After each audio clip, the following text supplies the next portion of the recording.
कि पहले तो वोट चुराया जाता था, अब तो राजनीति में बाप चुराने की प्रथा चली है।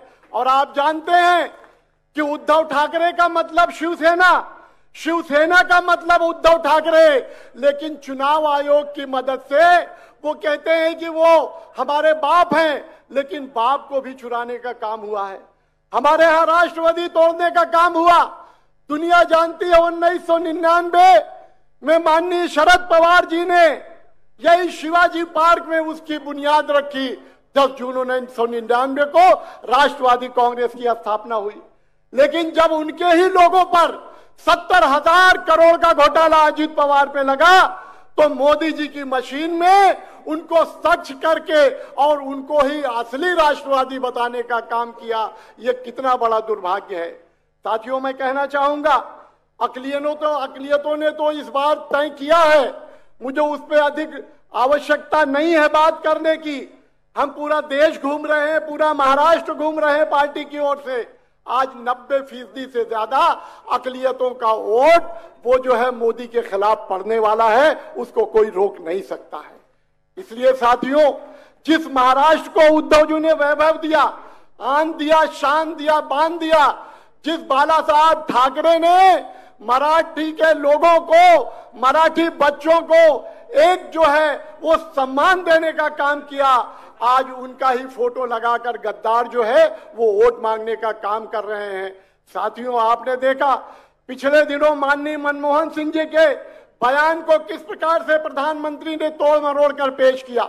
उनको 3 फेज के बाद पता चल गया है कि वो चुनाव हार रहे हैं। जो 300 सीटों को चुनाव हुआ है, उनको पता है कि वो 150 से ज्यादा सीटें नहीं पा रहे हैं। इसलिए वो मंगलसूत्र की बात करते हैं। वो कहते हैं कि तुम्हारी संपत्ति जिनके बच्चे ज्यादा है उनको बांट दी जाएगी। मोदी जी, अगर मुसलमानों ने ज्यादा बच्चे पैदा किया, आपको बच्चा नहीं हुआ, आप बच्चा पैदा नहीं कर पाए, तो इसमें अकलियतों का क्या दोष है? इसके लिए आप उनको जिम्मेदार क्यों ठहराने का काम करते हैं? और आपको जरा भी अगर शर्म है तो आपको चुल्लू भर पानी में डूब को मर जाना चाहिए। आप तमाम महिलाओं के मंगलसूत्र की बात करते हैं, लेकिन आप स्वयं जिसको 7 फेरे लेके आए उसके मंगलसूत्र की रक्षा नहीं कर सके। इसलिए साथियों, इस देश में कांग्रेस को मजबूत करना है, राहुल जी को करना है, शरद पवार को करना है, उद्धव जी को करना है। माननीय स्वर्गीय बाला साहब ठाकरे के सपनों को अगर पूर्ण करना है तो इन गद्दारों से सत्ता लेनी होगी। आने वाले दिनों में अरविंद सावंत जी आज हम लोगों के साथ रैली में थे। आज पूरे मदनपुरा, साकली स्ट्रीट, झूला मैदान और सारा मेघराज शेट्टी उन्होंने घूमा है।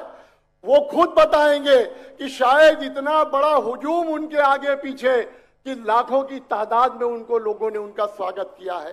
आने वाला चुनाव बिल्कुल साफ है कि आने वाले दिनों में इंडिया आघाड़ी की सरकार बनेगी और संविधान की रक्षा होगी, अकलियतों की रक्षा होगी और जनतंत्र की रक्षा होगी। जय हिंद, जय महाराष्ट्र। यानंतर मी काँग्रेसचे जिल्हाध्यक्ष श्री रवींद्र बावकर यांना विनंती करतो, कृपया आपण मार्गदर्शन करा।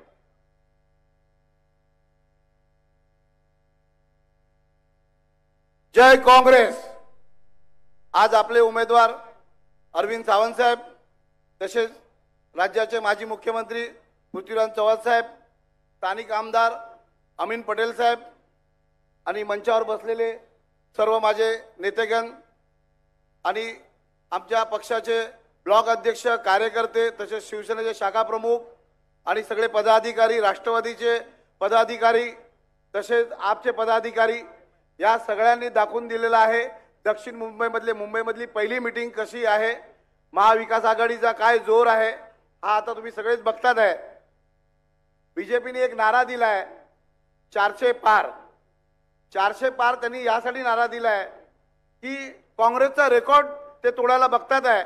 पण मी उद्धव साहेब, परत शरद पवार साहेब, केजरीवाल साहेब यांचं मी पहिले आभार मानेल आणि अभिनंदन करेल की त्यांना 400 पार करायला देणार नाही आहे।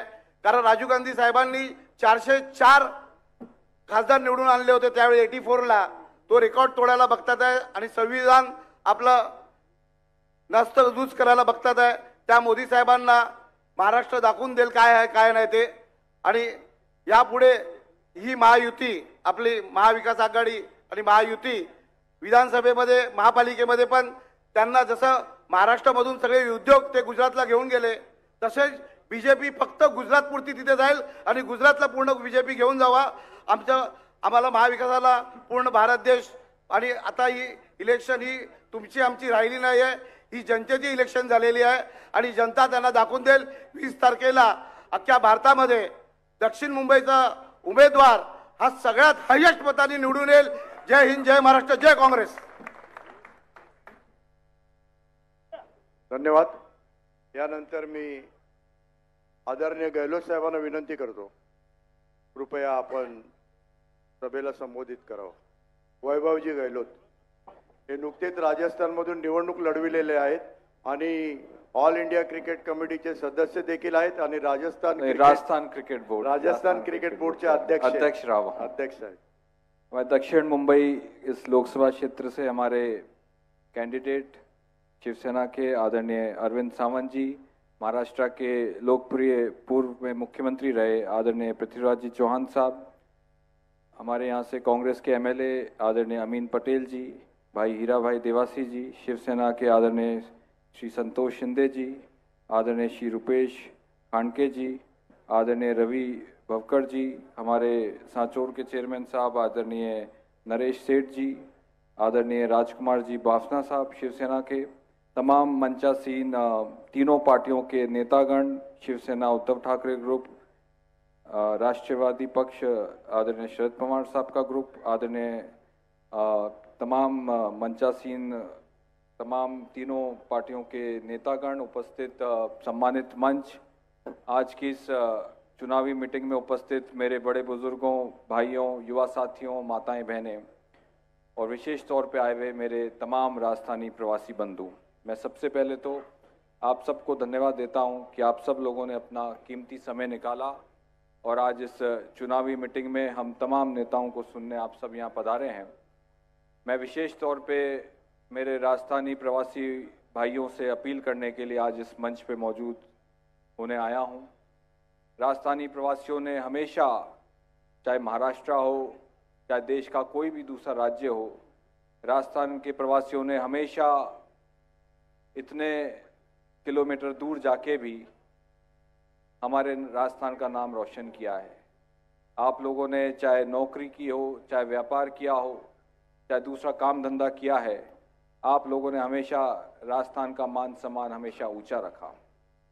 आप लोगों ने व्यापार और नौकरी के साथ साथ राजस्थान के प्रवासियों ने जो समाज सेवा का काम किया है दूसरे प्रदेशों में आके, इसके लिए हम सबको आप पे बहुत गर्व महसूस होता है. आप सब जानते हैं कि राजस्थानी प्रवासियों ने हमेशा कांग्रेस पार्टी का साथ दिया है. यहाँ पे जिस तरीके से महाराष्ट्र में उद्धव ठाकरे जी की सरकार को गिराया गया, ये आप सब लोगों से कोई छुपा हुआ नहीं है. राजस्थान में भी कोशिश की थी दिल्ली की सरकार ने, भाजपा की सरकार ने, कि आदरणीय अशोक गहलोत जी की सरकार को गिराया जाए, मगर आप सबका आशीर्वाद साहब, आप सबका समर्थन था, जिसकी वजह से आदरणीय अशोक गहलोत साहब ने पूरे 5 साल राजस्थान में कांग्रेस की सरकार चलाई आप सबके आशीर्वाद से. ये लोकसभा चुनाव जो हो रहा है बहुत ही महत्वपूर्ण चुनाव है. मैंने जालोर, सांचौर, सिरोही लोकसभा क्षेत्र से जो दूसरे फेज का चुनाव था, मैं उम्मीदवार हूं वहां से. मेरे चुनाव प्रचार में जब मुंबई में हम राजस्थानियों से मिलने आए थे, राजस्थानी प्रवासियों से मिलने आए थे, तो मुझे खुशी है कि आज मैं अरविंद सावंत जी के लिए प्रचार करने के लिए यहाँ मौजूद हूँ. उस वक्त आदरणीय अमीन पटेल जी जो विधायक हैं, उन्होंने भी मेरे लिए प्रचार किया था. हमने विल्सन कॉलेज ग्राउंड पे, आप सब राजस्थानियों को ध्यान में होगा कि आप लोगों ने बहुत बड़ी सभा करी मेरे चुनाव के लिए.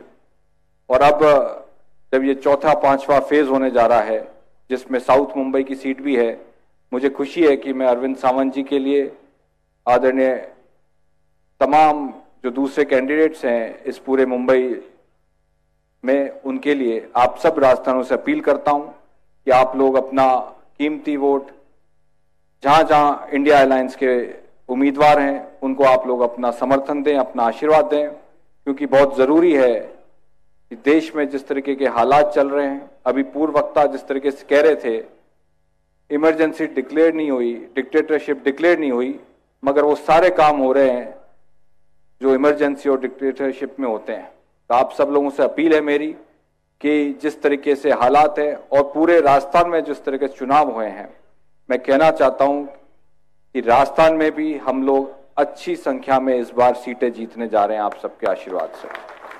आप सबका सहयोग, आप सब राजस्थानियों का आशीर्वाद रहेगा तो निश्चित तौर पे पूरे महाराष्ट्र के अंदर भी आप सब राजस्थानियों के सहयोग से, आप सब लोगों के सहयोग से हम महाराष्ट्र में भी अच्छी सीटें जीतने जाएंगे।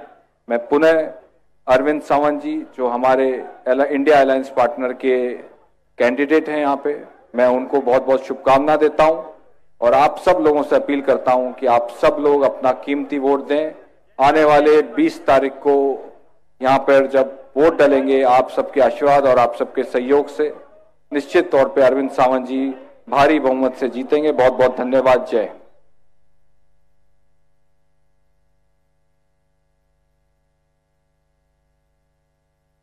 या ठिकाणी आदरणीय जयंत पाटील साहेबांचं आगमन होत आहे। आता मी राजापूरच्या माजी आमदार तो हुस्नबानू खलिफे यांना विनंती करतो, कृपया आपण उपस्थितांना संबोधित करावं।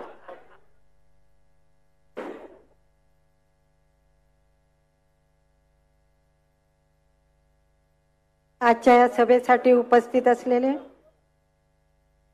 काँग्रेस पक्षाचे लोकप्रिय नेते माजी मुख्यमंत्री पृथ्वीराजजी, या ठिकाणी या विधानसभा मतदारसंघाचे आमदार माननीय जयंत पाटील साहेब या ठिकाणी उपस्थित झालेले, सर्वांनी टाळ्या वाजवून त्यांचं हार्दिक स्वागत।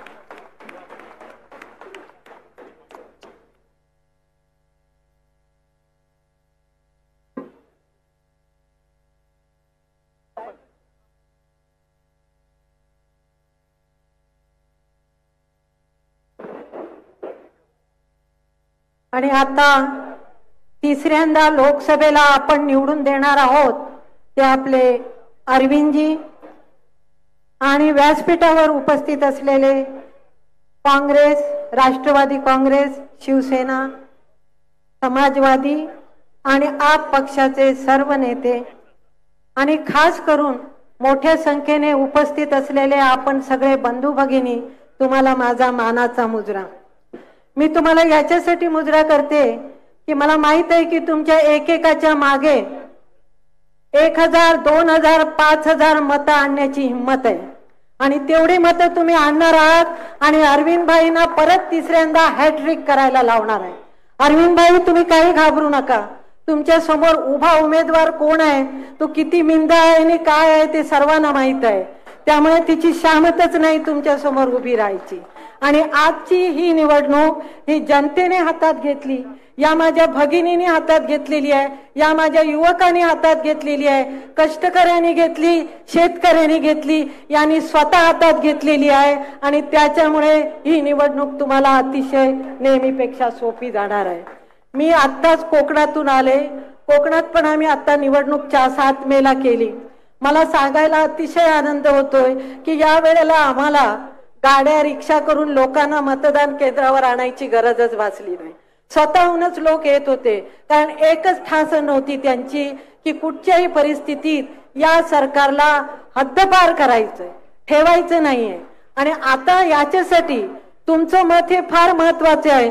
मगाशी रायनबाईंनी बोलले आपल्याला की किती महत्वाचं आहे, कारण तुमचं एक मत हे निव्वळ अरविंद भाईला जात नाही, तुमचं मत काँग्रेसच्या सोनियाजींना जाणार आहे, तुमचं मत काँग्रेसच्या राहुलजींना जाणार आहे, तुमचं मत राष्ट्रवादी पक्षाच्या शरदचंद्र पवार साहेबांना जाणार आहे, तुमचं मत ज्यांना धोका करून खुर्चीवरून उतरवलं त्या उद्धवजींना जाणार आहे आणि या सर्वांना जाणारं मत हे तुमचं अतिशय महत्वाचं आहे। आणि या सगळ्यांची मिळून जी इंडिया आघाडी झाली ती वज्रमुठ आहे आणि या वज्रमुठीचं एकच ध्येय आहे, मोदी सरकार हद्दपार। आणि याच्यासाठी आपण सगळे लढतो। आता ही मुंबईची निवडणूक ही महाराष्ट्रातील शेवटचा टप्पा आहे आणि आता यांना कळून चुकलंय की कुठच्याही परिस्थितीत परत आपलं सरकार येणार नाही. म्हणून यांनी शेवटचं अस्त्र बाहेर काढलंय आणि ते हिंदू मुसलमान करायला सुरुवात केली. पण बंधू भगिनीनो, आपल्याला इतिहास माहित आहे, आपण इतिहास घडवलाय. आपण काँग्रेस पक्षाचे, शिवसेनेचे, राष्ट्रवादी पक्षाचे आहोत. आपण इतिहास घडवलाय. केव्हा परकीय आक्रमण येतं तेव्हा आमच्याकडे हिंदू मुसलमान धर्म जात भेद काही नसतं. आम्ही सगळे एक होतो आणि एकत्र येऊन लढतो आणि त्यांचा प्रतिकार करतोय. तुम्हाला मी आठवण करून देते की जेव्हा मिठावर टॅक्स बसवला, गांधीजींनी एक हाक दिली आणि सत्याग्रहाने आंदोलन चालू केलं. संपूर्ण भारत देशातील सर्व पंथाचे, सर्व जातीचे, सर्व धर्माचे लोक एकत्र आले आणि ब्रिटिशांना हकललं. हे काय घेऊन बसलाय, यांची काय शामत आहे? दुसरं तुम्हाला उदाहरण देते. जेव्हा मुघलांचं आक्रमण होत होतं, जेव्हा आदिलशहाचं आक्रमण होतं, तेव्हा शिवबानी काय केलं? सर्व जाती धर्माचे, सर्व जाती पगडीचे सर्व लोक जमा केले. ते फक्त मावळे होते. कोणी हिंदू मावळा नव्हता, कोणी मुस्लिम मावळा नव्हता, कोणी 12 बलुतेदार मावळा नव्हता. त्या सर्व मावळ्यांनी मिळून सर्व आक्रमण पत्रवून लावली. त्याप्रमाणे आता आपण सर्व पक्षाच्या लोकांनी मिळून हे आपल्यावर आलेलं आक्रमण उलथवून टाकायचंय, यांना तडीपार करायचंय. आणि याच्यासाठी मी तुम्हाला सर्वांना विनंती करते की सर्वांनी एकत्र येऊन 20 मेला फक्त मशाल आणि मशाल हेच चिन्ह दाखवायचे. आणि तुम्हावर सर्वात मोठी जबाबदारी ही आहे की समोरच्या पार्टीचं निशाणी धनुष्यबाण आहे, होय ना? त्यांची धनुष्यबाण आहे. त्यामुळे पारंपरिक नाही समोरच्या पार्टीची विरुद्ध पारंपरिक मतदार जो आहे तो कुठेतरी फसेल, कुठेतरी वचकून, कारण त्यांना सवय झालेली आहे धनुष्यबाणावर शिक्का मारायची. त्यामुळे घरोघरी जाऊन तुम्ही सर्वांना सांगा की यावेळीच आपली निशाणी काय आहे? मशाल आहे. त्यामुळे मशालीवर जास्त तुम्ही जोर द्या आणि मशालीचा प्रचार करा. अरविंदबाई, मी आजच तुम्हाला सांगते, तुम्ही निवडून आल्यात जमात, त्याच्याबद्दल शंका नाही. आणि समोरच्या या माझ्या माता भगिनी आणि बंधू तुम्हाला निश्चितपणे विजयी करतील. जय हिंद, जय महाराष्ट्र. धन्यवाद मॅडम. या ठिकाणी लोकांना सांगायची गरज नाही, लोकांच्या मनामनात भरलेली आहे मशाल, मशाल आणि मशाल. आता मी मुंबादेवीचे लोकप्रिय आमदार श्री अमीनभाई पटेल यांना विनंती करतो, कृपया आपण मार्गदर्शन करावं.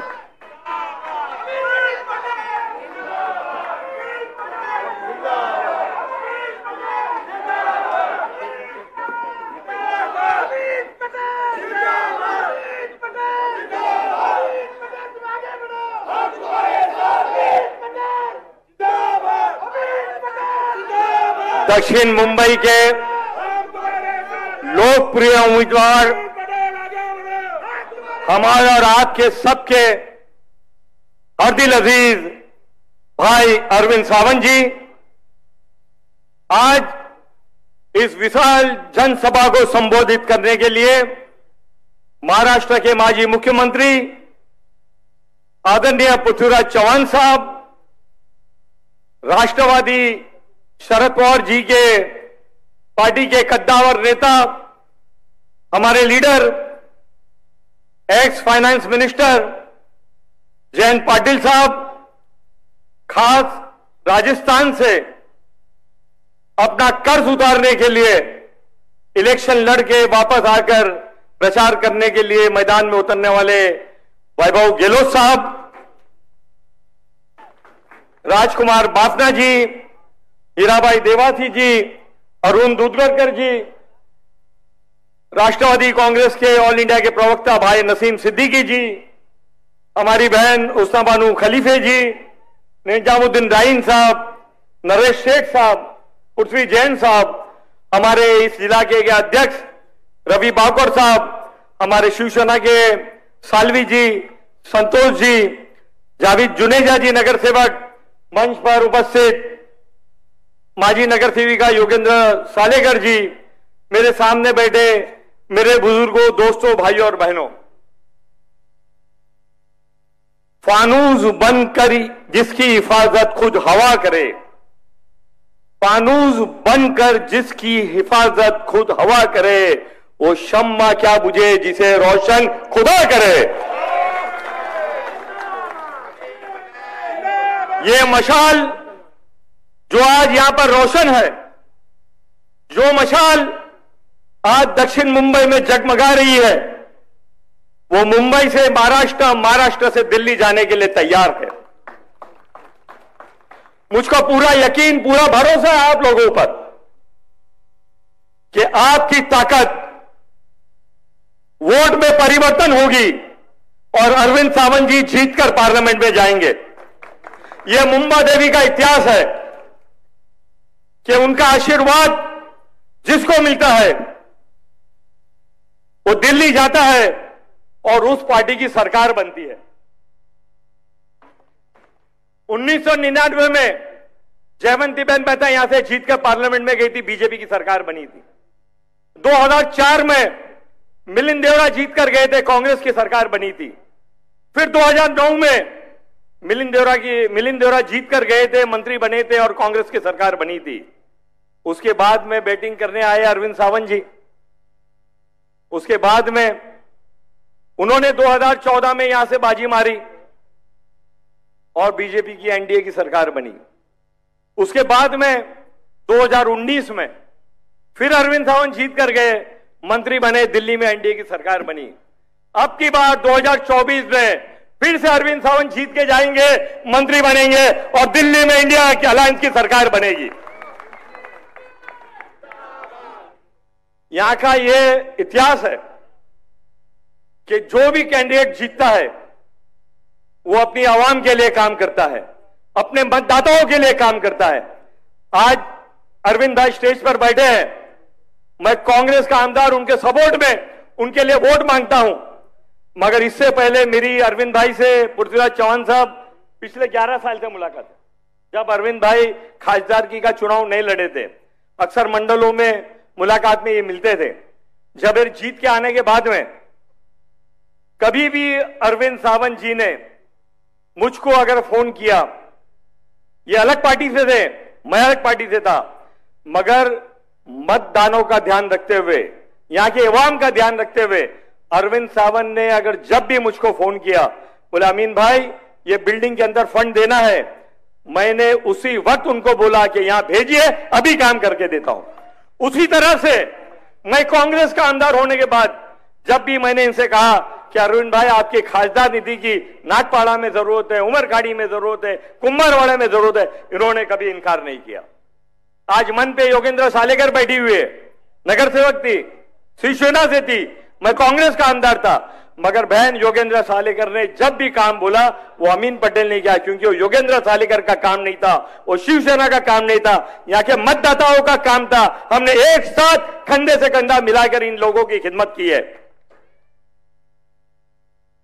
आज इस एरिया को विकास की जरूरत है, आज इस एरिया को विकास की जरूरत है। या बाजू में भिंडी बाजार रीडेवलपमेंट हो रहा है, हम अरविंद भाई मिलकर और सब लोग मिलकर इसको रीडेवलपमेंट करते हैं। हमने कमाटीपुरा रीडेवलपमेंट की बात उठाई है।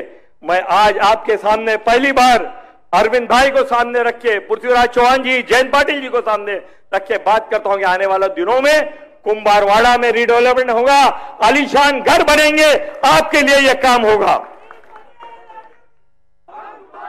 कुछ ही देर में आदित्य ठाकरे साहब आने वाले, मैं जानता हूं कि आप जो है पृथ्वीराज चौहान साहब को, अरविंद सावंत जी को, जयंत पाटिल जी को और आदित्य ठाकरे जी को सुनने आए हैं। जयंत पाटिल जी, जो बड़ी बड़ी कंपनी होती है जिसमें लोग निवेश करते हैं, उसकी रेटिंग होती है, बड़ी बड़ी कंपनी क्रिसिल और उनको रेटिंग करती है, तो जो कंपनी AAA+ होती है, AAA+, जैसे टाटा हो गए, जैसे बिरला हो गए, लोग उसमें निवेश करते हैं। यहां पर आपके पास AAA है, आदित्य ठाकरे है, अरविंद सावंत है, अमीन पटेल है, AAA है, उसके साथ में AAA+ है, आदरणीय शरद पवार जी है, आदरणीय उद्धव बाला साहब ठाकरे जी है, आदरणीय पृथ्वीराज चौहान साहब है। ऐसा नुमाइंदा, ऐसी पार्टी अगर आप चुन के दिल्ली में जब जाएंगे तो आप सोच सकते हो कि विकास की यहां पे गंगा बह जाएगी। इस विकास को कोई रोक नहीं पाएगा। पिछले दिनों में बहुत सारी गारंटी की बात हुई है, मैं गारंटी के ऊपर बात करना चाहता हूं। क्योंकि इंडिया अलायंस को ही सिर्फ गारंटी पे बात करने का हक है और किसी को गारंटी पे बात करने का हक नहीं है। जो जो वादे पिछले 10 साल में लोगों से किए गए, ये सरकार ने एक भी पूरा नहीं किया है। मगर जबकि इंडिया अलायंस ने आपके सामने अगर कोई गारंटी दी है, उसको पूरा किया गया है।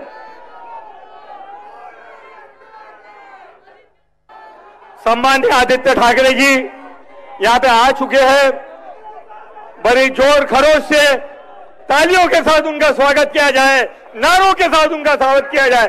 आदित्य ठाकरे आगे बढ़ो, हम तुम्हारे साथ है। शिवसेना नेते, युवा सेना प्रमुख, माजी मंत्री आदरणीय श्री आदित्यजी ठाकरे यांना मी विनंती करतो, कृपया आपण छत्रपतींना पुष्पहार अर्पण करावा।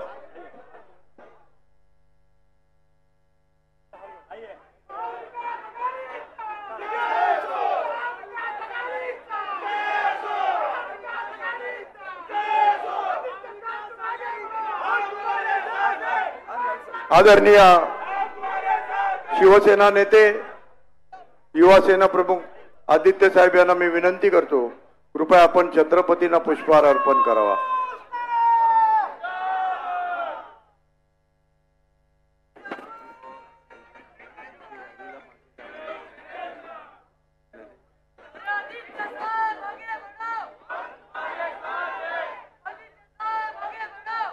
गो ब्राह्मण प्रतिपालक क्षत्रिय कुलावतंस सिंहासनाधीश्वर छत्रपती शिवाजी महाराज की। आदरणीय पृथ्वीराजजी चव्हाण यांना मी विनंती करतो, कृपया आपण महामानव डॉक्टर बाबासाहेब आंबेडकर भारतीय घटनेचे शिल्पकार यांना पुष्पहार अर्पण करावा।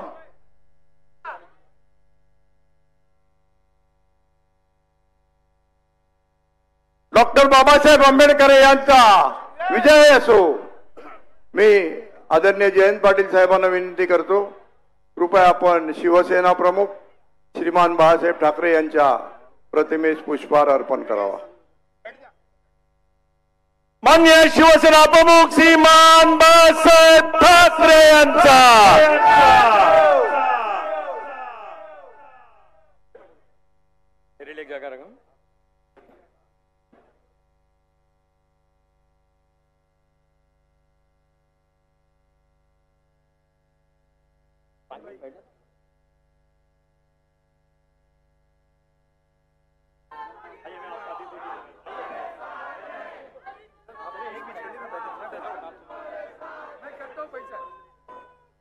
आइए।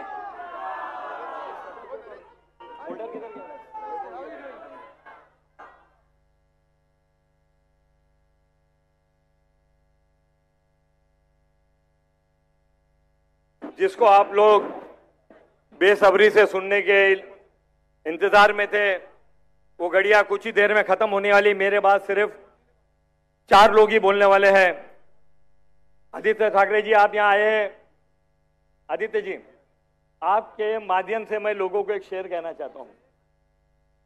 बड़े कम ज़र्व होते हैं ये गुब्बारे, बड़े कम ज़र्व होते हैं ये गुब्बारे, चंद सांसों में ही फूल जाते हैं। जब उरूज पाते हैं तो कमीने अपनी औकात भूल जाते हैं।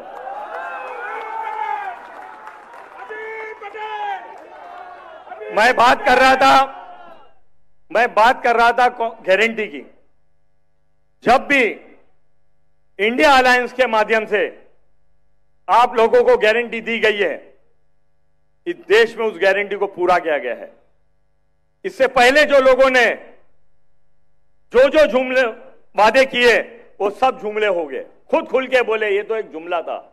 मगर जब कर्नाटक में चुनाव हो रहा था, राहुल गांधी जी ने जो गारंटी दी, राहुल जी ने जो आश्वासन दिया कर्नाटका की असेंबली के इलेक्शन में, पहली कैबिनेट मीटिंग के अंदर उसको पूरा किया गया।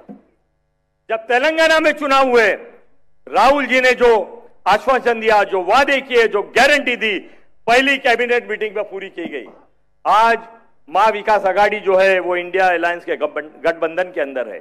और जो गारंटी उन्होंने दी है, ये 5 गारंटी, ये 5 गारंटी जो उन्होंने दी है उसके अंदर महिलाओं का अधिकार है, उसमें युवाओं का अधिकार है, उसमें जो कामगार है उनका अधिकार है, उसके अंदर जो व्यापारी है उनका अधिकार है।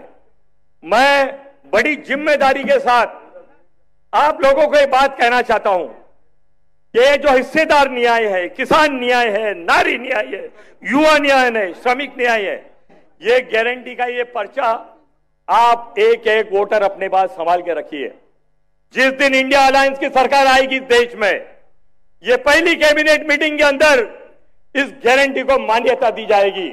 पहली मीटिंग में किसी वजह से ये गारंटी अगर अमल में नहीं आती है तो अमीन पटेल दोबारा कभी इलेक्शन नहीं लड़ेगा। मैं राजनीति से इस्तीफा दे दूंगा अगर ये गारंटी नहीं आती। ये वादा है इंडिया अलायंस का, ये वादा है एनडीए का, ये वादा है राहुल गांधी का, ये वादा है शरद पवार साहब का, ये वादा है उद्धव बाला साहब ठाकरे का, ये वादा है अरविंद केजरीवाल का। जो 5 गारंटी है जिसके अंदर 25 गारंटी दी गई है, जो 5 जो हेड है वो आप सबको मिलेंगे। ये गारंटी आपको अपने घर को ले जाना है। मैं अपनी बात खत्म करने के पहले इस इलाके की जो दिल है उसके ऊपर बात करना चाहता हूं। ये मुंबा देवी है, ये कुमारवाड़ा है, ये मौलाना आजाद रोड है, यहां पर गंगा जमनी तहजीब है। यहां पे हिंदू और मुसलमान कंधे से कंधा मिला के काम करता है। सर आपके आने के पहले मैंने बोला ये जो कैंडिडेट है वो AAA++ है। एक ये आदित्य ठाकरे का है, दूसरा अरविंद सावंत का है, तीसरा अमीन पटेल का है, और उसको जो AAA+ है वो एक शरद पवार साहब का है, एक उद्धव बाला साहब ठाकरे का है, तीसरा पृथ्वीराज चौहान का है। इस तरह का कैंडिडेट आपके पास है। यहां पे गंगा जमनी तहजीब की मैं बात करता था, यहां पर गोल्ड लेवल का मंदिर है।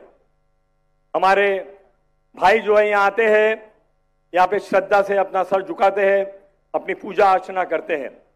2 मिनट के रास्ते पे अगर हम चले जाते हैं तो इस्माइल शाह कादरी बाबा की मजार है, वहां पर भी लोग जाकर अपनी श्रद्धा से फूल पेश करते हैं। थोड़ा आगे चले जाइए इस्लामपुरा में तो मस्जिद है, यहाँ पे बहुत ही प्यार भरा माहौल है, लोग मिल के रहते हैं।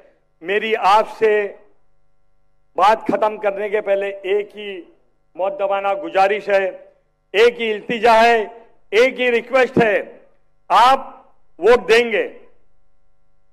मेमनों में हमारे नसीम सिद्दीकी साहब यहाँ हो, जानते हैं एक एक बात है, दे दे, दिला दे या देने वाले का घर बता दे।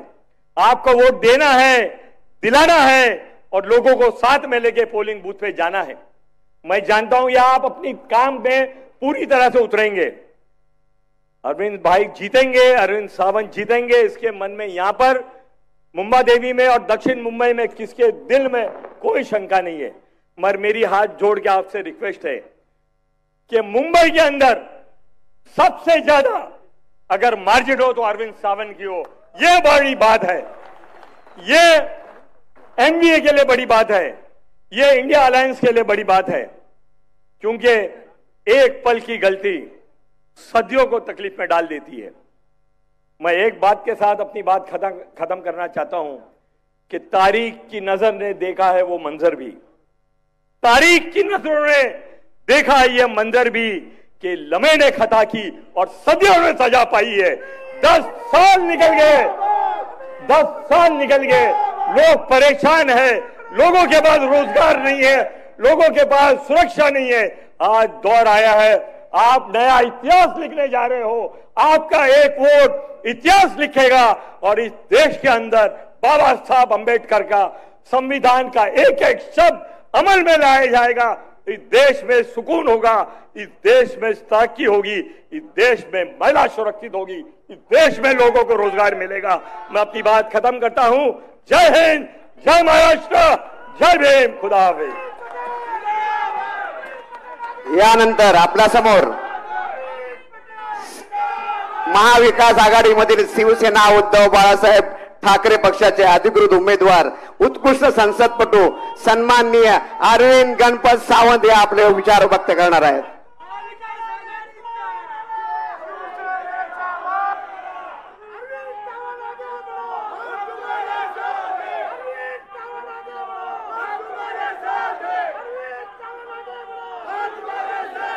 महाराष्ट्राचं आराध्य दैवत छत्रपती शिवाजी महाराज संविधान करते परमपूज्य भारतरत्न डॉक्टर बाबासाहेब आंबेडकर आणि वंदनीय हिंदू हृदय सम्राट शिवसेना प्रमुख श्रीमान बाळासाहेब ठाकरे यांना अभिवादन करतो आणि माझ्या या लोकसभेच्या निवडणुकीच्या निमित्तानं उमेदवार म्हणून पहिल्यांदा मोठी जाहीर सभा होते। त्या सभेला आशीर्वाद देण्यासाठी उपस्थित असलेले काँग्रेसचे ज्येष्ठ नेते, राज्याचे पूर्व मुख्यमंत्री सन्माननीय आदरणीय पृथ्वीराज चव्हाण साहेब, सन्माननीय भारतीय या सगळ्या विचारांचा एक वेगळा जेव्हा या देशामध्ये तुकडे पाडण्याचा प्रयत्न केला पण निष्ठेने उभे राहिले, तसं राष्ट्रवादी काँग्रेसचे पण तुकडे करण्याचा प्रयत्न केला पण जे निष्ठेने उभे राहिले ते सन्माननीय जयंतराव पाटील साहेब आणि तुम्हा सर्वांचं लाडकं नेतृत्व, उद्याचं महाराष्ट्राचं भवितव्य सन्माननीय शिवसेना नेते आदित्यजी ठाकरे साहेब, व्यासपीठावर उपस्थित माझे मित्र ज्यांनी आता जोरदार भाषण केलं, अमीन पटेल साहेब, आमदार रईशेख आले नाहीत पण रवी बावकर, सुरेखाताई पाटील, रुपेश काटकेजी, रुखसाना मेसानिया, वैभव गेलोजी, इरा देवासी, हुस्नबेन खलिफे, नरेश शेठ, निशामुद्दीन दाई, अरुणबाई दुधवडकर, राजकुमार बापना उपस्थित खर तर धगधगत्या मनानं आणि उद्या क्रांती करायची आहे असा विचार घेऊन उपस्थित असलेल्या निष्ठावंत बांधवांनो, भगिनींनो, मातांनो, खर तर मी काय बोलावं असं विचारत आहे कारण सगळेच इथे दिग्गज बसलेत आणि जेव्हा आशीर्वाद देण्यासाठी एवढी माणसं येतात तेव्हा आपल्याला काय करायचंय, इकडे आशीर्वाद इकडे आशीर्वाद, फक्त माझा विजयच आहे, बाकी काय करायचंय आपल्याला। फक्त एकच सांगेन, तुम्हाला अभिमान वाटेल, आदरणीय पक्षप्रमुख उद्धवजी ठाकरे साहेबांनी मला उमेदवारी दिल्यानंतर 2014-2019 तिसऱ्यांदा मला उमेदवारी दिली जाते आणि तिसऱ्यांदा उमेदवारी देणं म्हणजे माझा सन्मान केला असं मी समजतो। ते काम केलंय ते तुम्ही सगळ्यांनी पाहिलंय। बाबा तुम्हाला एकच गोष्ट सांगतो, महाराष्ट्रावरचा अन्याय मी तुम्हाला सांगण्याची गरज नाहीये, तुम्ही दिग्गज आहात, पण ज्या पद्धतीने माझ्या मुंबई मतदारसंघात आदरणीय उद्धवजींनी मुंबईला एक स्वप्न दिलं होतं, ते कोस्टल रोडचं, थीम पार्कचं आणि मुंबईच्या पूर्व किनाऱ्याच्या विकासाचं, गिरण्यांच्या मोकळ्या जागण्यावर जमिनीवर विकास, कुठला उद्योग करण्याचं, पडक्या चाळींचा नवीन पुनर्विकास करण्याचं, हे सगळं साकार करण्यासाठी मी गेली 10 वर्ष झगडत राहिलो आणि त्यासोबत महाराष्ट्राच्या अस्मितेला पण जपत राहिलो। मराठी भाषेला अभिजात भाषेचा दर्जा द्या ही मागणी करत राहिलो। नाना शंकर शेटांचं नाव मुंबई टर्मिनसला द्या हे सांगत राहिलो, भांडत राहिलो, पण मोदी सरकारनं प्रत्येक गोष्ट फाईल त्यांच्याकडे गेली तर जी महाराष्ट्राच्या हिताची असेल ती कुणाला तरी क्रेडिट मिळणार असेल, एक काम झालं तर उद्धवजी ठाकरे साहेबांची पाठ थोपटली जाईल असं वाटत असेल तर ती फाईल रोखली। आणखीन एक आठवण फक्त सांगतो, कोविड विसरू नका बरं। त्या कोविड मध्ये उभ्या देशात हातकार माजला होता तेव्हा एक माणूस या देशामध्ये महाराष्ट्राचे प्राण वाचवत होता, त्या माणसाचं नाव आहे उद्धवजी बाळासाहेब ठाकरे। ते मुख्यमंत्री होते, हे सगळ्यात त्यावेळेला होते, महाविकास आघाडीचं सरकार होतं, राजेश टोपे बरोबर होते, पण एक इतक्या डेडिकेटेड किंवा एखादे फोकस करून काम करणं, लक्ष देऊन काम करणं, तिकडे गुजरातमध्ये अँब्युलन्स बंद प्रेता पडत होती, युपी मध्ये गंगा नदी प्रेतानं वाहत होती, इथं महाराष्ट्रात मात्र प्राण वाचवत होते। या सगळ्या गोष्टींचा विचार करताना महाराष्ट्रावर खरंच प्रचंड अन्याय झालेला आहे। उद्योगांच्या बाबतीत तर आदित्यजी भरपूर बोलत असतात, पण मी आज तुम्हाला एकच वाक्य सांगणार आहे, हा अंधकार आहे सगळ्या बाबतीत, कारभाराचा अंधकार आहे, अत्याचाराचा अंधकार आहे, न्यायाचा अंधकार आहे। आणि म्हणून सुरेश भटांच्या कवितेच्या 2 ओळी सांगून मी माझं भाषण संपवतो। उषक्काल होता होता काळ रात्र आली, अरे पुन्हा आयुष्याच्या, जोरात आलं पाहिजे, अरे पुन्हा आयुष्याच्या तीच मशाल घेऊन विस्तार केला जा आणि बटनावर पहिल्या नंबरचं बटन दाबून महाविकास आघाडीचा शिवसेना उद्धव बाळासाहेब ठाकरे पक्षाचा एक निष्ठावंत पाईक म्हणून आपण मला निवडून द्याल अशी आशा बाळगतो आणि आपली रजा घेतो। जय हिंद, जय महाराष्ट्र, वंदे मातरम। यानंतर शिवसेना नेते युवा सेना प्रमुख सन्माननीय आदित्यजी ठाकरे साहेबांना विनंती करतो की या ठिकाणी या सभेला संबोधित करावं।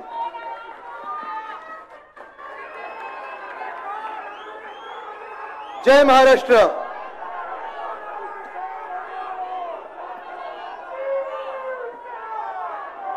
आत्ताच खासदार आणि भावी खासदार अरविंद सावंत साहेबांनी सांगितलं की ते विचारात पडलेले आहेत की किती बोलायचं. आणि मी मागून त्यांना सांगितलं की तुम्ही इथे बोलूच नका, बोलायचं ते परत एकदा संसद भवनातच बोला. 4 जूनला इंडिया आघाडीचं सरकार बनतंय म्हणजे बनतंय. 6 जानेवारीला आपली पहिली सभा झाली होती. दक्षिण मुंबई मतदारसंघाची उमेदवारी घोषित झाली नव्हती तरी देखील आम्हाला सगळ्यांना माहिती होतं की अरविंद सावंत साहेब हॅट्रिक मारायला निघालेले आहेत आणि आपण सर्व त्यांच्या सोबत उभं राहणार. आपल्याकडे प्रचार करायची गरज किती आहे, काय आहे हे आपल्या सर्वांना माहिती आहे. मला वाटत नाही की दक्षिण मुंबई दुसरा कुठचाही विचार करेल 20 तारखेला मशालीचंच बटन दाबेल. पण तरी देखील काही गोष्टी चर्चेत आणणं गरजेचं असतं, काही गोष्टींवर बोलणं गरजेचं असतं, काही गोष्टी सांगणं गरजेचे असतात. कारण खूप वेळा असं होतं की भाजपचे लोक हे येऊन आपल्या घरी बसतात किंवा आपल्या व्हॉट्सअपमध्ये येतात, आपल्या सोशल मीडियावर येतात. हल्ली मी पाहतोय गुगल ऍड त्यांनी वाढवलेले आहेत, युट्यूबचे ऍड वाढवलेले आहेत.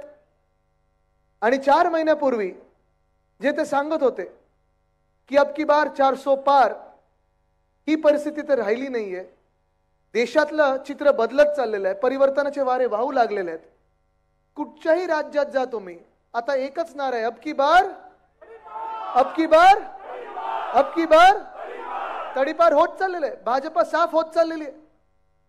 आणि मी हे मुद्दामून तुम्हाला सांगत आलेलो आहे, सतत प्रत्येक सभेत सांगतो, मी प्रत्येक जिल्ह्यात जातो, प्रत्येक मतदारसंघात जातो तेव्हा सांगत असतो. कारण भाजपवाले थोडं आपल्या मनावर खेळण्याचा प्रयत्न करतात, एक मानसिकता बनवण्याचा प्रयत्न करतात. घरोघरी येतील तुमच्या पुढच्या 4-5 दिवसात. कमळचं फूल येईल, कमळचं फूल आलं की चिखल पण येतोच. कारण कीचड में ही कमल खिलता है, तो चिखल घरी येऊ देऊ नका, चिखल घरी येऊ देऊ नका. पण घरी आलाच आणि तुम्हाला सांगितलं की तुम्ही शिवसेना उद्धव बाळासाहेब ठाकरे या पक्षाला का मतदान करताय, तुमचं मत फुकट जाणार आहे. काँग्रेसला का मतदान करताय, तुमचं मत फुकट जाणार आहे. आम्ही तर 400 पार आहोत. त्यांना जरा घरी तुमच्या घ्यात बसवा, चहा किंवा कोको कोला वगैरे द्या, थंड द्या त्यांना. आणि त्यांना सांगा, दादा किंवा ताई तुम्ही मला सांगा जरा 400 पार तुम्ही कुठून येत आहात. कदाचित अमेरिकेतून 400 पार होत असतील तुमचे, कदाचित चायना ज्याच्या विरुद्ध तुम्हाला बोलायची काडी मात्र हिंमत नाहीये तिथून येत असतील, कदाचित चंद्रावरनं तुमचे 400 पार होत असतील. पण आमच्या भारतामध्ये, आमच्या हिंदुस्थानमध्ये 400 पार बिलकुल येऊ शकत नाहीत. ही सत्य परिस्थिती आहे. काँग्रेसचाच नारा मी परवाकडे ऐकला. काँग्रेसने एक नारा दिलाय भाजपासाठी, आता साऊथ से साफ आणि नॉर्थ में हाफ. ही खरी परिस्थिती आहे. आज तुम्ही दक्षिण भारतात पहा परिस्थिती काय आहे ना. केरळमधून 1 सीट येते भाजपाची, ना तमिळनाडूमधून येते. कर्नाटकमध्ये जेवढ्या भाजपाचा सीट होत्या त्याच्यातून 5% पण येणार नाही, कारण 40% तर सरकार होतं तिथे. तसंच आपण पाहिलं तर आंध्र आणि तेलंगणामध्ये देखील भाजपाला मतदान होणार नाहीये. उत्तर भारतात पाहिलं, ईशान्य भारतात पाहिलं तर चित्र देखील तसंच आहे. जे आपल्याला वाटत असतं की अरे नाही, खालतून जरी सीट आल्या नाहीत, दक्षिण भारतातून सीट आल्या नाहीत तरी वरतून जिंकतील, उत्तर प्रदेशमधून जिंकतील, राजस्थानमधून जिंकतील.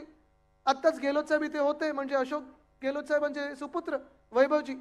तुम्ही त्यांना विचारा, ते स्वतः देखील निवडणुकीत उभे आहेत. मला जो रिपोर्ट आलेला आहे, फीडबॅक आलेला आहे, मागच्या वेळी भाजपने राजस्थानमध्ये 26 पैकी 26 जागा जिंकल्या होत्या. यंदा भाजपा कमी होऊन काँग्रेस कमीत कमी 10 ते 12 सीट तिथे जिंकत आहे. तेच मध्य प्रदेशमध्ये परिस्थिती आहे. बिहारमध्ये माझ्याच वयाचे तेजस्वी यादव आहेत, लढत आहेत. आपल्याकडे जशी गद्दारी झाली तसं तिथे देखील जदयूने त्यांना धोका दिला. चांगलं सरकार चालणारं सरकार पाडलं, नोकऱ्या देणारं सरकार पाडलं, विकास करणारं सरकार पाडलं आणि भाजपला पाठिंबा देणारं सरकार त्यांनी बनवलं. आणि बनवल्यानंतर देखील आपण पाहत असाल, जे राष्ट्रीय जनता दल, जे तेजस्वी यादव यांचा पक्ष 2019ला 1 सीट त्यांना मिळाली होती, यावेळी 2024ला कमीत कमी 15 सीट घेऊन दिल्लीकडे चाललेले आहेत. जम्मू काश्मीरमध्ये ही परिस्थिती ऐकण्यासारखी आहे, फार इंटरेस्टिंग परिस्थिती झालेली आहे. अरविंद सावंत साहेब, आपल्याला माहिती आहे जम्मू काश्मीरमध्ये जेव्हा 370 कलम काढला होता, आपण पण पाठिंबा दिला होता, आपण तो दिवस साजरा केला होता. आपला पण हेच विचार होता की 370 कलम या देशात नको. पण त्यावेळी जम्मूचं राज्य बनवलं, काश्मीरचं राज्य बनवलं, लडाखला केंद्रशासित राज्य केलं. आज परिस्थिती अशी आहे, जे आपल्याला भाजपाने सांगितलं होतं 5 वर्षापूर्वी की आतंकवाद संपणार, तिथे सुख शांती समृद्धी होणार, सगळं काही चांगलं होणार, तिथे आज आपण पाहतोय काश्मीरमधून भाजप निवडणूक लढतच नाहीये. जर सगळं काही चांगलं झालं असेल, तिकडच्या लोकांचं भलं झालं असेल, तर मग का तुमच्यात निवडणूक लढण्याची हिंमत नाहीये? लडाखमध्ये जे केंद्रशासित राज्य केलं, त्याला सांगितलं होतं तुम्हाला पूर्ण अधिकार मिळतील, तुमचे मुख्यमंत्री मिळतील. आज आपण 5 वर्षानंतर सोनम वांगचुक नावाची व्यक्ती 21 दिवस उपोषण करत आहे. 30 ते 40 हजार लोक, लडाखी लोक रस्त्यावर आलेले आहेत, उपोषण करत आहेत. पण त्यांच्याकडे भाजप बघायला तयार नाहीये, कारण आपण हे पाहत आहोत तिथून भाजप निवडून येणार नाही. भाजपचे जे खासदार होते लडाखचे, त्यांनी फार मोठं भाषण चांगलं केलं होतं, संसद भवनात भाषण केलं होतं आणि ते भाषण एवढं गाजलं होतं, आपल्याला वाटलं होतं लडाख आता कुठच्या कुठे जाईल. आज तेच भाजपचे खासदार, त्यांनी भाजपचा राजीनामा दिला. त्यांनी सांगितलं मी निवडणूक लढणार नाही, लोकांची जाऊन माफी मागितली आणि परत एकदा सांगितलं एक ही भूल. ते बोलले आम्ही नाही करणार हे पुन्हा एकदा. आणि हे सगळं चित्र देशभरात असताना तुम्ही मला सांगा महाराष्ट्र कोणाच्या बाजूने राहणार आहे? आपण आपल्या बाजूला पाहताय, आपण एका बाजूला महाविकास आघाडी आहे, इंडिया आघाडी म्हणजे आपण, शिवसेना उद्धव बाळासाहेब ठाकरे, काँग्रेस, राष्ट्रवादी काँग्रेस शरदचंद्र पवार साहेबांची आणि सगळे आपले मित्र पक्ष आहेत. दुसऱ्या बाजूला भाजप आहे, ज्या भाजपने आपल्या राज्याचं राजकारण जे आहे ते 2-2.5 वर्षापूर्वी गढूळ केलं. ही तीच भाजप आहे ज्यांनी कोविडचा काळ जेव्हा आपल्या महाराष्ट्रात सुरू होता, आम्ही सगळेच महाविकास आघाडी म्हणून, तुम्ही पण सगळे मुंबईचे नागरिक म्हणून, आपण महाराष्ट्राचे नागरिक म्हणून, देशाचे नागरिक म्हणून स्वतःची काळजी घेत होतो, या देशाची काळजी घेत होतो, आपल्या राज्याची काळजी घेत होतो. लोकांना हॉस्पिटल बेड कसे मिळतील, ऑक्सिजन कसं मिळेल, ह्याच्यावर आपण फोकस करत होतो, ह्याच्यावर लक्ष केंद्रित करत होतो. आणि त्याच वेळी जगात एकमेव पक्ष असा असेल ज्यांनी राजकारण केलं, घाणेरडं राजकारण केलं, त्याचं नाव म्हणजे भाजपा. ही तीच भाजपा आहे ज्यांना डॉक्टर बाबासाहेब आंबेडकरांचा द्वेष आहे. ही तीच भाजपा आहे ज्यांना महाराष्ट्राबद्दल द्वेष आहे. ही तीच भाजपा आहे ज्यांना संविधान बदलायचंय आणि ही तीच भाजपा आहे ज्यांना आपली लोकशाही संपवायची आहे. आणि मी खरं बोलत आहे, नुसतं आम्ही बोलत आहे म्हणून ते संविधान बदलणार भाजप ह्याची अशी गोष्ट नाहीये. हे जे 400 पार जे मागत होते ते एवढ्यासाठीच मागत होते. त्यांचे देखील उमेदवार बोललेले, अगदी पंकजाताई मुंडे देखील बोललेले आहेत की 400 पार द्या, कारण आम्हाला संविधान बदलायचं आहे. का संविधान बदलायचं आपल्याला? जे नागरिक म्हणून आपल्याला अधिकार मिळालेत, हक्क मिळाले, जी काही आरक्षण मिळाले असतील, ज्या ज्या समाजाला त्यांचे आवाज मिळाले असतील, कर्तव्यांसोबत मिळाले असतील, हे सगळं जर तुम्हाला बदलायचं असेल, मग तुमचं नक्की लक्षण काय, तुमचं नक्की ध्येय काय? जसं बीसीसीआय मध्ये निवडणूक न होता तिथे अध्यक्ष तुम्ही बनू शकता, ट्रेझरर तुम्ही बनू शकता, सेक्रेटरी तुम्ही बनू शकता, तसंच तुम्हाला निवडणुका या देशात नको आहेत. कारण ज्या मिनिटाला निवडणुका होतात भाजप हरायला येते हे दिसायला लागलेलं आहे. आणि हे चिन्ह स्पष्ट आहे. जे मी सांगतोय 400 काय 300 काय 200 पण भाजपचे येणार नाहीत, ह्याचे पहिले संकेत आहे. जेव्हा जेव्हा भाजप हरायला येतं तेव्हा एक भाषा ती सुरू करतात, ते म्हणजे हिंदू मुस्लिम तेढ निर्माण करा, धर्माधर्मामध्ये तेढ निर्माण करा. ज्या मिनिटाला आपण विखुरले जातो त्या मिनिटाला भाजप येतं, त्यांची पोळी भाजते आणि सरकार बनवते. जर पुढे तुम्ही जाल, हिंदू मुस्लिम मध्ये वाद निर्माण नाही झाले तर हिंदू मध्ये वाद निर्माण करा, जातींमध्ये करा, उपजातींमध्ये करा, त्याच्यात वाद निर्माण करा. आणि तिथेही जर वाद निर्माण झाले नाहीत तर जिल्ह्यामध्ये वाद निर्माण करा की इथे तुम्हाला पाणी पुरवठा होतं, इथे तुम्हाला का नाही होतंय. पण तुम्हाला आज सांगतो मी, हे पहिलं संकेत आहे की भाजप हरत चाललेलं आहे. आणि देशात केंद्रात सरकार आपण भाजपचं बनवू देणार नाही, कारण आपलं संविधान मांडणारे आणि संविधान रक्षणाचं सरकार बनवायचं आहे, लोकशाहीचं सरकार बनवायचं आहे. भाजप या गेल्या 2-3 टप्प्यांमध्ये ज्यांचा प्रचार सुरू आहे, आपण विचार करायला पाहिजे की ठीक आहे, भाजप आपल्या घरी येईल, अनेक वचनं देईल, अनेक काही आमिष दाखवेल. फरक एवढाच आहे, 2014 मध्ये जे जुमले होते आता त्याचं ब्रँडिंग गॅरंटी म्हणून झाले. पण आज तुम्ही विचार केला पाहिजे, महाराष्ट्र म्हणून विचार केला पाहिजे, मुंबई म्हणून विचार केला पाहिजे की तुम्हाला, आम्हाला, ह्या महाराष्ट्राला, ह्या मुंबईच्या मातीला भाजपला निवडून 10 वर्षात काय फायदा झाला. आज आपण पाहतोय गेल्या 10 वर्षामध्ये जे काही महाराष्ट्राचे हाल होत चाललेले आहेत, महाराष्ट्रावर जो अन्याय होत चाललेला आहे, तो कुठे ना कुठेतरी आपण रोखायचं पाऊल उचलणार आहे की नाही. तुम्ही कुठच्याही जातीचे असाल, तुम्ही कुठच्याही धर्माचे असाल, तुम्ही कुठचीही भाषा बोलत असाल, पण तुम्ही ह्या महाराष्ट्राचे नागरिक म्हणून विचार करा, या मुंबईचे नागरिक म्हणून विचार करा, मुंबईकर म्हणून विचार करा, दक्षिण मुंबई म्हणून विचार करा. आणि तो विचार करत असताना आपले समोर जे उभे आहेत, मिंदे गँगचे असतील, गद्दार गँगचे असतील, खोके गँगचे असतील, बाप चोर पक्ष चोर गँगचे असतील, किंबहुना भाजप प्रणित खोके सरकारचे असतील, ह्या लोकांमुळे आपला फायदा झालेला आहे की नुकसान झालेलं आहे, हा तुम्ही विचार करण्याची आज वेळ आलेली आहे. 10 वर्षामध्ये पारच जर मोजायचं असेल, आढावा जर घ्यायचा असेल तर सुरू करूया आपण याचा. पहिल्यापासून जर सुरुवात करायची असेल तर आपल्याच मुंबईमध्ये BKC मध्ये, म्हणजे आम्ही जिथे राहतो त्याच्याच बाजूला एक मोठा भूखंड होता. युपीएच्या काळात डॉक्टर मनमोहन सिंग साहेबांनी त्याच भूखंडावर इंटरनॅशनल फायनान्शियल सेंटर हे प्रस्तावित केलं होतं. आणि मग जेव्हा 2014ला सरकार केंद्रातलं बदललं, भाजपाचं सरकार आपल्या डोक्यावर बसवलं गेलं, तेव्हा तेच इंटरनॅशनल फायनान्शियल सेंटर उचलून पाठवलं कुठे? त्यांनी गुजरातला गिफ्ट सिटी म्हणून पाठवलं. बरं, पाठवलं तर पाठवलं, तोच भूखंड तिथे दुसरं काहीतरी करण्यापेक्षा किंवा तिथे पण इंटरनॅशनल फायनान्शियल सेंटर करण्यापेक्षा तो भूखंड उचलला आणि बुलेट ट्रेनच्या घशात फुकटात टाकला. तुम्ही मला सांगा, आज बुलेट ट्रेन मधून इथे किती लोक आहेत जे गुजरातला रोज जाणार आहेत कामधंद्यासाठी, नोकरीसाठी? कोण जाणार इथून? नाही जाणार. पण ते बुलेट ट्रेन अशी बनवत आहेत, का नाही त्यांनी मुंबई ते नागपूर बनवली? का नाही मुंबई ते पुणे बनवलं? का नाही मुंबई ते दिल्ली बनवलं? पण आज प्रश्न जो पडत आहे, गेल्या 10 वर्षात असेल, गेल्या 5 वर्षात असेल, गेल्या 2-2.5 वर्षामध्ये असेल, जे मी सांगितलं की राजकारण घाण करत राहायचं, राजकारण गलिच्छ करत राहायचं, आरोप प्रत्यारोप करत राहायचे, आपलं लक्ष जे आहे ते भरकट व्हायचं. आणि हे सगळं करून भाजपची जेव्हा पोळी भाजत राहते, तेव्हा देशामध्ये एकमेव राज्य असं ज्याचा फायदा होतो ते म्हणजे गुजरात. आणि खरं तर तिथे जाऊन ग्राउंड सिच्युएशन आपण पण बघितली पाहिजे. खरोखर गुजरातचा फायदा होतोय का? आज आपण पाहतोय या महाराष्ट्रामध्ये जे काही उद्योगधंदे आपण महाविकास आघाडी म्हणून आणले होते, आणि होय मी नेहमी तुलना करतो, ह्याच 5 वर्षाची 10 वर्षाची तुलना करायची गरज पण नाहीये. पण ह्या 5 वर्षामध्ये 2.5 वर्ष आपली महाविकास आघाडीची आणि 2.5 वर्ष ह्या मिंदे सरकारची, भाजप प्रणित खोके सरकारची तुलना करूया आपण. तुलना जर करायची असेल, इथे अनेक तरुण आले, तरुण तरुणी आले, जे 20शीतले असतील, 30शीतले असतील, शिकलेले आहेत, तरुण आहेत, रोजगाराच्या संधी शोधत आहेत, कदाचित आपल्या मुंबईतून असतील, इतर काही जिल्ह्यातून असतील, देशभरातून कुठच्याही दुसऱ्या राज्यातून असतील, जे स्वप्न घेऊन आपल्या मुंबईत येतात की मला कधी ना कधीतरी रोजगार मिळेल, कुठचा तरी जॉब मिळेल, कुठची तरी नोकरी मिळेल. पण आपलं सरकार असताना, महाविकास आघाडीचं सरकार असताना मॅग्नेटिक महाराष्ट्राच्या मार्फत आपण अनेक रोजगार इथे उपलब्ध करून देण्याचं काम केलं. कारण आपल्या राज्यामध्ये आपण 6.5 लाख कोटीची गुंतवणूक ह्या महाराष्ट्रात आणली. ती कोविड काळी आणली, ती आपल्या महाविकास आघाडी सरकारने आणली. उद्धव बाळासाहेब ठाकरे ह्या व्यक्तीवर विश्वास ठेवून ते उद्योजकांनी महाराष्ट्रात आले, ते इन्व्हेस्टमेंट आणली, गुंतवणूक आणली. पण ज्या मिनिटाला भाजप प्रणित खोके सरकार बसलं 2022 साली, मला आठवतं मी पण त्या विधान भवनात समोरच बसलेलो. हे जे घटना बाह्य मुख्यमंत्री आहेत त्यांना वाटलं की तो वेदांता फॉक्सकॉन वाले कॉन्ट्रॅक्टर आहेत, त्यांनी सांगितलं तो वेदांतावाले येणार आहे, 4 लाख कोटी घेऊन येणार आहे.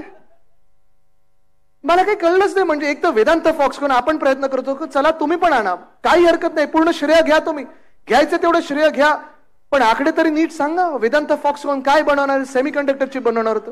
मग पुढे किती लाख कोटीची गुंतवणूक येणार होती? 2.25 लाख कोटीची गुंतवणूक येणार होती. वेदांत फॉक्सकॉन सोबत अनेक वेगळे वेगळे छोटे मोठे 160 क्लस्टर इंडस्ट्रीज येणार होत्या. तळेगाव मध्ये आपण आणणार होतो. आणि हेच सगळं करत असताना 1 लाख तरुण तरुणींना आपल्या महाराष्ट्रामध्ये रोजगार मिळाला असता, भूमिपुत्रांना तिथे रोजगार मिळाला असता. पण सरकार बदललं. आणि मग हे सरकार बदलल्यानंतर जसं आपल्याशी धोका झाला, आपल्याशी गद्दारी झाली, तसं महाराष्ट्र बरोबर गद्दारी व्हायला लागली. आणि ह्या सरकारनी तो वेदांत फॉक्सकॉनचा प्रकल्प जो आहे तो पाठवला कुठे? हो, गुजरातला पाठवला. बल्क ड्रग पार्क आपण रोह्यामध्ये आणणार होतो, तसंच हे बल्क ड्रग पार्क असेल, मेडिकल डिव्हाइस पार्क असेल, या दोन्ही पार्क मध्ये छोट्या मोठ्या इंडस्ट्रीज वेगळ्या वेगळ्या आपल्या इथे आल्या असत्या. इथे देखील 30 ते 40 हजार नोकरी आपण सहज उपलब्ध करून देऊ शकलो असतो. रोह्यामध्ये बल्क ड्रग पार्क, छत्रपती संभाजीनगरच्या जवळ आपण मेडिकल डिव्हाइस पार्क, नागपूर जवळ आपण मिहानमध्ये एअरबस टाटा मागितलं होतं, solar energy equipment park, renewable energy equipment park, textile park, हे सगळं उचललं आणि पाठवलं त्यांनी गुजरातला. गुजरातची माझं काही वैर नाहीये, गुजरातची माझं काही भांडण नाहीये, वैयक्तिक वाद मुळीच नाहीये. माझी हीच भूमिका नेहमी राहिलेली आहे की जे गुजरातला मिळालं पाहिजे ते मिळालंच पाहिजे. जे आसामचं असेल तिथे गेलं पाहिजे, जे केरळचं असेल तिथे गेलं पाहिजे, जे मणिपूर असेल, मणिपूर जर शांत झालं तर तिथे गेलंच पाहिजे. कारण हल्ली पापा युक्रेनमध्ये वॉर थांबवत आहेत पण मणिपूर शांत करू शकले नाहीयेत. आज परिस्थिती ही आहे की आज मी जेव्हा झारखंडला मागच्या 2-3 महिन्यापूर्वी गेलेलो, मला वाटतं प्रोफेशनल काँग्रेसचाच कार्यक्रम होता, तिथे पण मला प्रश्न विचारला गेला की आदित्य जी सब कुछ गुजरात ही क्यों जाता है, हमारे झारखंड में क्यों नहीं आता. तसंच आपल्या महाराष्ट्रात परिस्थिती आहे. आज मी तुम्हाला विचारत आहे, जेव्हा जेव्हा आपल्या हक्काचा रोजगार, आपल्या हक्काची नोकरी, आपल्याकडे 100% जो आपला येणारा उद्योग होता, जेव्हा जेव्हा हे गुजरातला जातात, मी तर ठरवलेलं आहे मी भाजपशी नडणार म्हणजे नडणार, लढणार. तुम्ही माझ्या सोबत उभे राहणार की नाही, हा तरुणांना मी प्रश्न विचारत आहे. कारण ही निवडणूक फार महत्वाची. बघा, प्रत्येक राजकीय पक्ष आणि खास करून भाजप आपल्याला जे त्याच्यात रांगत ठेवलेलं आहे, आपल्याला ज्याच्यात भांडत ठेवलेलं आहे, आपल्याला ज्याच्यात व्यस्त ठेवलेलं आहे ते एवढ्यासाठीच आहे की 50 वर्षापूर्वी कोण काही बोललं, 100 वर्षापूर्वी कोण काय बोललं आणि हे प्रधानमंत्री बरोबर होते की ते प्रधानमंत्री बरोबर काय होते, 1000 वर्षापूर्वी काय प्रथा होती आणि आता काय प्रथा आहे. जे झालं ते भूतकाळात होतं. आज तरुणांनी विचार केला पाहिजे, तरुणींनी विचार केला पाहिजे की तुमच्या भविष्यासाठी कोण लढत आहे आणि तुमच्या भविष्यासाठी ही महाविकास आघाडी लढत आहे. हे लक्षात ठेवून तुम्ही मतदान करणं गरजेचं आहे. असाच प्रश्न नोकर भरतीचा आहे, तो प्रश्न फार मोठा आहे. आपण पाहतो राज्यभरातून तलाठी भरती असेल, पोलीस भरती असेल, अनेक ह्या सरकारी नोकऱ्यांमध्ये जी मुलं मुली अभ्यास करून येतात पुढे, कधी फिजिकल टेस्ट असते, कधी रिटन टेस्ट असते आणि प्रत्येक वेळी जेव्हा ही नोकर भरतीची परीक्षा होते तर तलाठी भरतीचं आपण वाचलंच होतं, 200 मार्काचा पेपर होता. मिळाले किती मार्क होते ना, 212 की 214. आणि मी त्यांना विचारलं तुम्ही काही ईव्हीएम वर पेपर लिहिला होता की काय. पण परिस्थिती ही आहे की हे सगळं करत करत जी स्वप्न चिरडली जातात ती आपल्या तरुणांची स्वप्न चिरडली जातात. हे भाजपा त्यांचं राजकारण करत राहतं, आपलं विखुरण्याचं राजकारण करतं, आपल्यामध्ये भांडणं लावायचं राजकारण करतं, धर्माधर्मामध्ये भांडणं लावायचं राजकारण करतं. पण जे तुम्ही सत्ता काबीज करून आमच्या डोक्यावर बसलेल्या आता अवकाळी सरकार म्हणून या महाराष्ट्रामध्ये तुम्ही विचार करा 2-2.5 वर्षामध्ये आपल्या महाराष्ट्राचा काय फायदा झाला, आपल्या महाराष्ट्राला काय मिळालं. 10 वर्ष भाजपासाठी प्रचार करून मतदान करून आपल्या महाराष्ट्राला काय मिळालं हा देखील जसा आपण विचार करतो तसाच आपण हा विचार केला पाहिजे की जे आपले शेतकरी हैराण आहेत, त्रस्त आहेत, त्याच शेतकऱ्यांचा जर आवाज ऐकला तर ते शेतकरी प्रत्येक जण आज महाराष्ट्रातलं सांगत आहे की उद्धव बाळासाहेब ठाकरे यांनी दिलेली कर्जमुक्ती आम्हाला मिळाली, पण ह्या सरकारने दिलेली कर्जमुक्ती कुठेही मिळाली नाही, ते नुसतं होर्डिंगवर राहिलेलं आहे.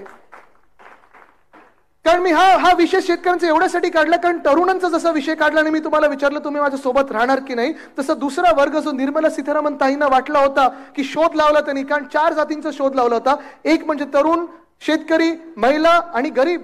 हा दुसरा वर्ग जो शेतकरी आहे तो पूर्णपणे खंबीरपणे आपल्या महाविकास आघाडी सोबत आहे. काँग्रेस असेल, शिवसेना उद्धव बाळासाहेब ठाकरे असेल, राष्ट्रवादी काँग्रेस शरदचंद्र पवार साहेबांची असेल, ह्या आपल्या सोबत उभे आहेत. आज तिसरा वर्ग जो महत्वाचा आहे तो म्हणजे महिला. इथे फार मोठ्या संख्येने महिला आलेल्या आहेत आणि जिथे महिला आहे तिथे विश्वास आहे आणि जिथे विश्वास आहे तिथे विजय पक्का आहे. मी आज तुम्हाला विचारत आहे, तुम्ही मला सांगा या महाराष्ट्रामध्ये किंवा या देशामध्ये तुम्हाला राहणं सुरक्षित वाटत आहे का? खास करून महिलांना प्रश्न विचारलाय. कोणालाच वाटत नाहीये ते मला माहिती आहे, कारण आज गुंड जाऊन मंत्रालयात रील बनवतात. पण महिलांना मी विचारते तुम्हाला महाराष्ट्र सुरक्षित वाटतो का तुमच्यासाठी? हे भाजप सरकार जे आहे तुमच्या डोक्यावर बसलेलं म्हणून तुम्हाला महाराष्ट्र सुरक्षित वाटतो का? नाही वाटू शकत. अहो किती उदाहरणं द्यायची, मी तुम्हाला 4 फक्त उदाहरण देतो, छोटी उदाहरणं देतो कारण माझ्यानंतर मोठे व्यक्ती आहेत, नेते आहेत. पण 1-2 उदाहरणं तुम्हाला द्यायची झाली तर एक तो कर्नाटकामधला रेवण्णा. लाज वाटते मला त्याचं नाव घेण्यासाठी. रेवण्णा, प्रज्वल रेवण्णा, त्यांनी 2 की 3 हजार महिलांवर बलात्कार केलेला आहे. एक महिलेवर जरी केला तरी भर चौकात फाशी झाली पाहिजे. त्यांनी 2 ते 3 हजार महिलांवर बलात्कार केलेला आहे. आणि त्याच रेवण्णासाठी प्रधानमंत्री महोदय स्वतः येतात आणि प्रचार करतात, हे माहिती असून की त्यांनी बलात्कार केलेला आहे. त्याच रेवण्णासाठी भाजप प्रचार करतात, त्याच रेवण्यासाठी मतदान करतं भाजप आणि त्याच रेवण्याला मतदान ज्या मिनिटाला झालं इथून जर्मनीला पळून जायला मदत केली. तुम्ही ह्या भाजपला मतदान करणार का? आपल्या इकडच्याच महाराष्ट्राच्या मंत्रिमंडळामध्ये 2 अशी उदाहरणं आहेत, 2 असे लोक आहेत ज्यांना मंत्री बोलायला मला लाज वाटते. एक मंत्री असे आहेत ज्यांनी सुप्रियाताई सुळेंना टीव्हीवर जाऊन घाणेरड्या शिव्या दिलेल्या आहेत, 16 की 17 वेळा शिव्या दिलेल्या आहेत. आपलं सरकार असतं तर ह्या मंत्र्यांना लाथ मारून आपण काढली असतं, पण ह्याच मंत्र्यांना पदोन्नती दिली मिंदे सरकारमध्ये. अशा भाजपला आणि अशा मिंदेगताला तुम्ही मतदान करणार का? करू शकता का तुम्ही? दुसरे मंत्री असे आहेत, आपल्याच मंत्रिमंडळात असताना त्यांच्यावर आरोप झाले होते आणि उद्धव साहेबांनी राजकीय पडसाद न बघता त्यांना एका मिनिटात काढून टाकलं होतं. पण ज्या मिनिटाला आपलं सरकार गेलं आणि मिंदे सरकार बसलं त्यांना पुन्हा एकदा मंत्री केलं, त्यांना पुन्हा एकदा खातं दिलं आणि कॅबिनेटचा दर्जा दिलेला आहे. ह्या मिंदे सरकारला आणि त्यांच्या पूर्ण त्या टोळीला तुम्ही मतदान करणार का? करू शकणार का? देशातलंच उदाहरण द्यायचं झालं, अजून एक भयानक उदाहरण तुम्हाला देतो. एक महिला होती बिल्किस बानो नावाची, त्या महिलेचा बलात्कार झाला आणि बलात्कार होत असताना तिच्या 3 वर्षाच्या मुलीला तिच्या डोळ्यासमोर चिडून मारून टाकलं, डोकं ठेचून मारून टाकलं. सुप्रीम कोर्टाने सजा सुनावली, जन्मठेपेची सजा सुनावली. जेलमध्ये होते हे सगळे बलात्कारी. पण ज्या मिनिटाला गुजरातमध्ये निवडणूक सुरू झाली त्या मिनिटाला गुजरात मधल्या भाजप सरकारने त्या बलात्कारांना जेलमधून काढलं, आरती ओवाळली, त्यांच्या गळ्यात हार टाकले आणि प्रचार सभेत फिरवलं. तुम्ही अशा भाजपला मतदान करू शकणार आहात? आपल्याला जी शिकवण मिळालेली आहे, आपली जी संस्कृती आहे, वंदनीय हिंदू सम्राट बाळासाहेब ठाकरेंनी आपल्याला सांगितलेलं आहे की बिल्किस बानो ह्या महिलेची जातपात धर्म न पाहता, जे कोणी बलात्कारी असतील त्यांची देखील जातपात धर्म न पाहता, ज्यांनी कोणी बलात्कार केला त्याला भर चौकात फाशीच झाली पाहिजे, ह्या विचाराचे आपण आहोत. पण हा तिसरा वर्ग देखील महिला आज आपण पाहतोय की विचारात पडलेला आहे की आम्ही भाजपला मतदान कसं करायचं. ईव्हीएम वर जेव्हा आम्ही बटन दाबायला जाऊ तेव्हा ह्याच बलात्कारांच्या पक्षाला कसं मतदान करायचं. आहेत तिथे दक्षिण मध्य मुंबईमध्ये पण मिंदी गटातून एक इकडचे रेवन्न उभे आहेत, त्यांच्या पण क्लिपा खूप व्हायरल गेलेल्या आहेत. कुठे कुठे काय काय मला माहित नाही, जाऊ दे, त्याच्यात जात नाही मी, पण तो पण प्रश्न तिथे आहेच. आणि चौथा वर्ग जो आहे तो म्हणजे गरीब. आज तुम्ही मला सांगा, या देशात कोणाला जगणं परवडतंय का? आपण जेव्हा युपीचं सरकार होतो आणि आपण महायुतीमध्ये होतो, भाजपसोबत होतो, अर्ध्या रुपयांनी कुठे गॅस वाढला, अर्ध्या रुपयांनी डिझेल वाढलं की आपल्याला भाजपकडून फोन यायचा की चला भारत बंद करायचे, की आपण सगळे रस्त्यावर. आपले कार्यकर्ते लाठीकाठी खायचे, आपले कार्यकर्ते जेलमध्ये जायचे, आपण आंदोलन करायचो. भाजपवाले काही काही लोक तर सिलेंडर घेऊन बसायचे. आता मंत्री झालेले आहेत, बरोबर फोटो काढला की पळून जायचे. आज तुम्ही मला सांगा, 10 वर्षापूर्वी जे आपल्याला सांगितलं होतं की महागाई कमी करू, होर्डिंग सगळीकडे बघितले होते आपण, बहुत हुई महंगाई की मार, कोणाला फटका पडत आहे आता? जीडीपी अर्थतज्ञांचं नाही, आपलं जे जीडीपी आहे, गॅस, डिझेल, पेट्रोल, तुम्ही मला सांगा गॅसची किंमत तेव्हा काय होती 14ला, आता किती झाली आहे? 400 पार झालं ना. तिथे करणार भाजपला मतदान? डिझेलची किंमत 14ची आठवते का कोणाला? आठवत सुद्धा नाहीये. पेट्रोलची किंमत कोणाला आठवते का? नाही आठवत. तुम्हाला आठवते का? रुपयाची बराबरी डॉलर बरोबर करणार होतो. कुठे गेला आपला हा देश? कुठे चाललोय आपण? आणि विचार कशावर? म्हणजे 10 वर्ष तुम्ही काय केलं ह्याच्यावर बोलायला तयार नाही. पण विरोधी पक्ष मटन मांस मच्छी खाते, विरोधी पक्ष ह्या रंगाचे कपडे घालते, विरोधी पक्ष ते घालून फिरते. आम्ही मटन मांस मच्छी खाऊ किंवा पालेभाजी खाऊ, तुम्ही कोण आम्हाला सांगणार आहात? सरकारचं काही काम बनत नाही की आम्ही काय खायचं आणि काय घालायचं आणि कुठे जाऊन बसायचं. सरकारने इथे लक्ष देखील दिलं नाही पाहिजे. पण हाच धोका फार महत्वाचा आहे. ह्या सरकारला ठरवायचं आहे की तुम्ही काय विचार करता आणि कुठे मतदान करणार.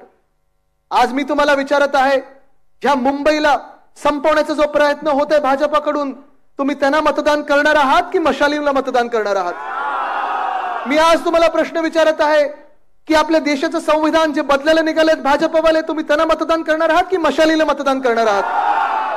मी आज तुम्हाला सवाल करत आहे की या देशातली लोकशाही जी संपायला निघालेत भाजपवाले, तुम्ही त्यांना मतदान करणार की मशालीला मतदान करणार? मी आज विचारत आहे, जे महाराष्ट्र संपायला निघालेत, महाराष्ट्राची आर्थिक शक्ती आहे ती कमी करायला निघालेत, त्या भाजपला तुम्ही मतदान करणार की मशालीला मतदान करणार? मी आज तुम्हाला विचारत आहे, जे मुंबई तोडायला निघालेत, जे मुंबई गिळायला निघालेत, त्या भाजपला तुम्ही मतदान करणार की मशालीला मतदान करणार? मी आज तुम्हाला विचारत आहे की आपल्या समोर जे मिंदे सरकारमधले जे कोणी गद्दार उभे राहिलेले आहेत, ज्यांनी उद्धव साहेबांच्या पाठीत खंजीर खुपसला, तुम्ही त्यांना मतदान करणार की मशालीला मतदान करणार? मी आज तुम्हाला विचारत आहे, जे डरपोक 40 गद्दार इथून गोव्याला गेले, पहिले गुजरातला गेले, गुवाहाटीला गेले, गोव्याला गेले, तुम्ही त्यांना मतदान करणार त्या डरपोक लोकांना की मशालीला मतदान करणार?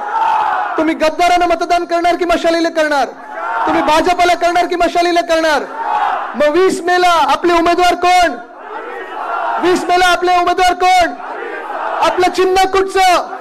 आपलं चिन्ह कुठचं? आपलं चिन्ह कुठचं? आपलं चिन्ह कुठचं? 20 मेला मशालीवर मतदान करायचं आहे आणि जो देशात अंधकार पसरलाय तो दूर करायचा आहे. धन्यवाद. जय हिंद, जय महाराष्ट्र, वंदे मातरम.